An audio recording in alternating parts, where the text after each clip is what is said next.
Hey guys, so this is going to be a Draw My Life video. I'm very excited about it. I thought this would be fun. So I was born in 1992 on Christmas Eve. My mom was getting big and ready to pop, and it's funny because she always says that I was the best Christmas present there could be. So she rushed to the hospital in Massachusetts where I live now, and it was super exciting because I was the first grandbaby ever born. So I came out of my mom's stomach, and it was a nice little surprise for Christmas time. And that started the magical life of me. So, of course, best present ever. Yeah, that's what they said anyway. So from then on, it was me and my mom and my dad actually at the time. So my dad was a lifeguard from Florida, and he was tan and had bleach blonde hair and was all cool. My mom was sassy Aries, and my dad was a Taurus, which will eventually lead to bigger problems. So we're all living in the suburbs at this time and living what you guys would call the American dream, as some people call it. Happy family, whatever. Looks so good from the outside, but it really wasn't all that great on the inside.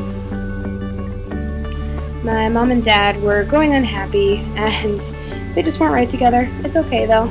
Eventually at age 3 they ended up getting divorced. And my father decided to go back to his family in Florida. And my mom and I stayed here, where we were from originally. My family lived here. My dad's family lives in Florida, so he thought he'd go back there and stay with them since he and my mother weren't on the best of terms. But it's okay because this started a great relationship of my mom and I, and we are super, super happy and best friends. So this also started the time where my father and I we're growing distant. So, but that's okay, because my mom and I are partners in crime. More like going to swim at the YMCA every week and go out to dinner. We had a routine every single Friday night with my best friend Heather. We would go to the YMCA and go swimming, and then go out to eat at our favorite restaurant every week. It was such a great tradition. My childhood was pretty awesome though, I can't complain. I went to a really great elementary school where I met so many amazing friends that I'm actually still friends with today. They were pretty much the best years of my life. It's so corny, but I seriously loved my childhood. My mom, seriously put so much effort into me having a good childhood, and I felt like she probably thought she had to work harder, but it's okay, because she tried really hard and she made me have an amazing childhood. I remember in kindergarten I met one of my best friends, Abby, and that's me trying to draw a ponytail on her, but she wore hair in ponytails. So one night we got in a fight at school over a Crayola crayon or something, and we ended up being best friends. And she and I are still extremely close today, and I love her to death, which is awesome. I met a lot of my other friends there too. My elementary school was bomb.com because we would have breakfast with Santa and so many activities. We'd have this breakfast where Santa came in and we'd eat breakfast with him. I don't know, it was just kind of adorable.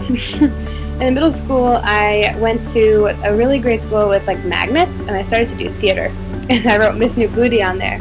I did a skit one day, and Miss New Booty came on my cell phone, and I made everybody laugh, and I felt so good about it. It was just probably one of the best days at school for me.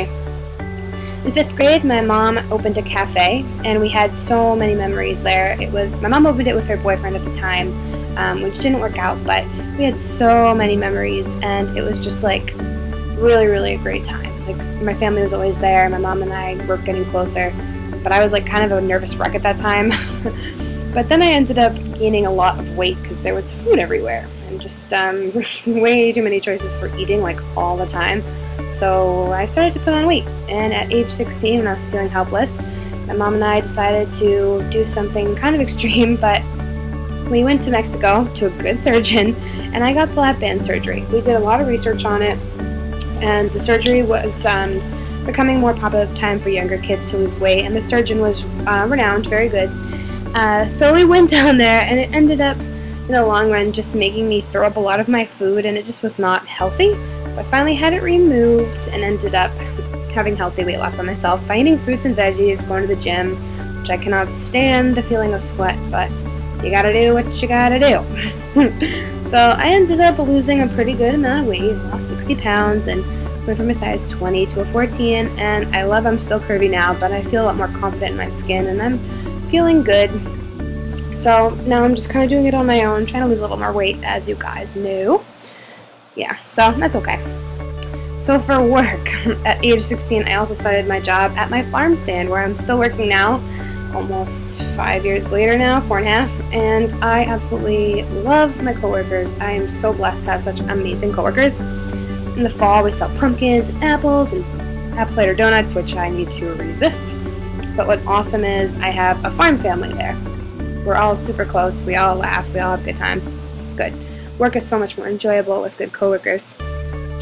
But we are kind of silly. One day, one of my good friends, Mallory, and we were kind of obsessed with like babies and pregnancy. So we wrote watermelon, but now I think of it, it was like bags we blew up and put under our shirts and pretended we had pregnant bellies and walked around one night when the store was empty.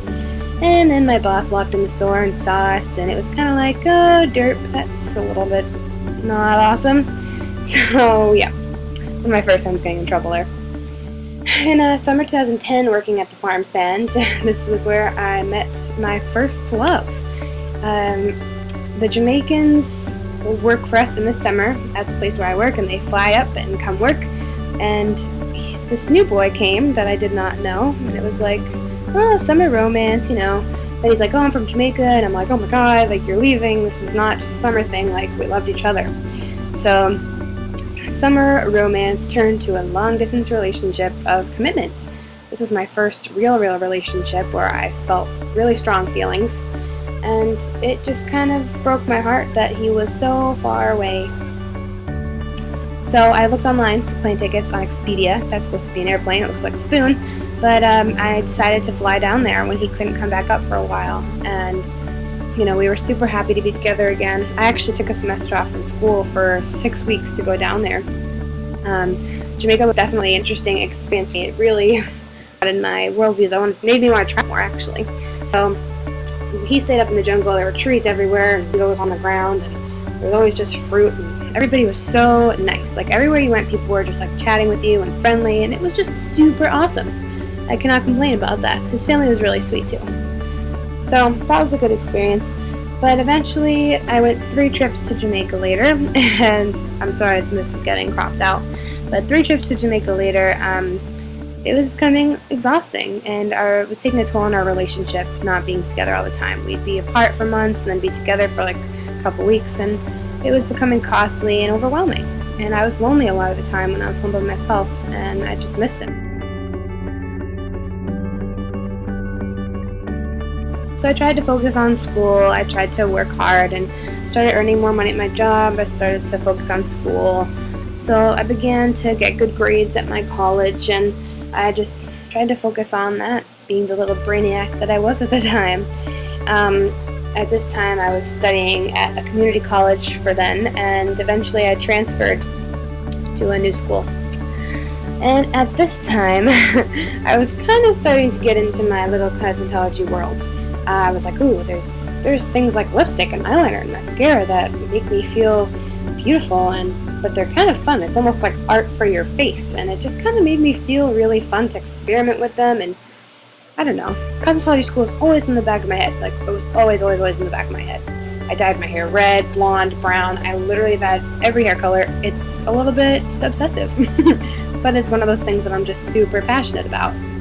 So I wasn't totally sure if I should follow the path, because my family's always been very college driven and believe that college is the way to go. So I don't know.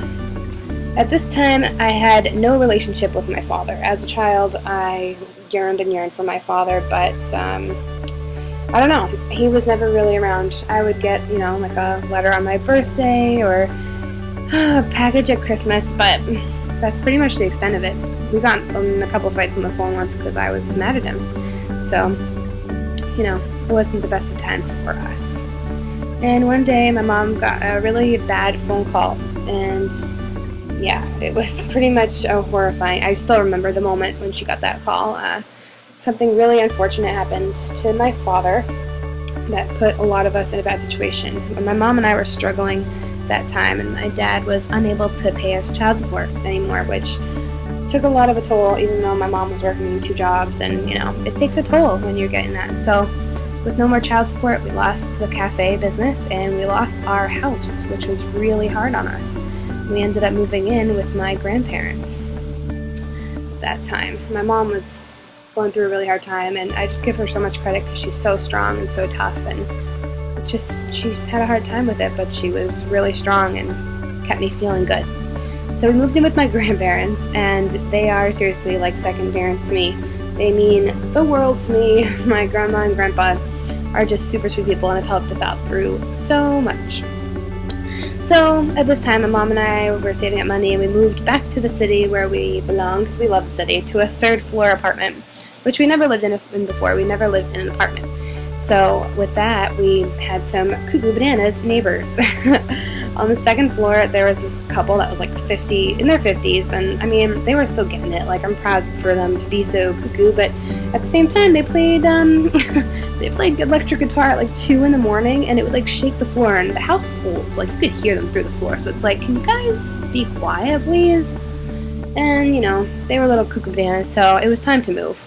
So my mom and I found a house, actually, in the same city down the road, and it worked out pretty well because we could still be in our same neighborhood, but like, we finally had a backyard. We didn't have to deal with cuckoo bananas neighbors, and it was nice.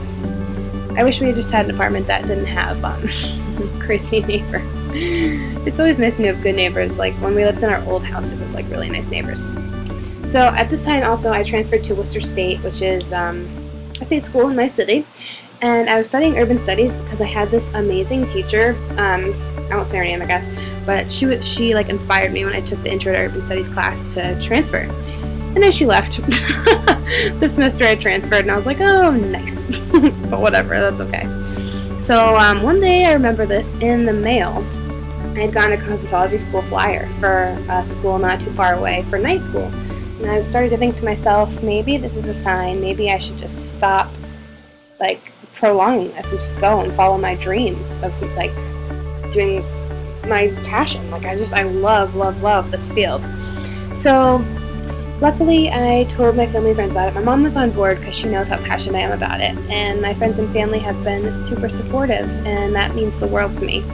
I appreciate like all their love and support more than anything. And of course I'm really loving it. I've met some amazing people. I love them so much, and we're all super passionate about the same things, so it's like, how can we not love each other? We're all in the same boat, following our dreams, following our hearts, and that means the world to me.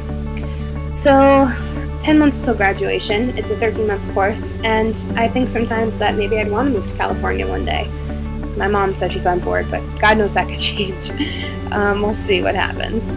But there's something special about California to me. I always see it on TV, and it just, the warm weather, the sun, it all feels right. As for college, it didn't work out completely. I was there for almost 2 years, and I almost got my associate's degree. I'm not far from it.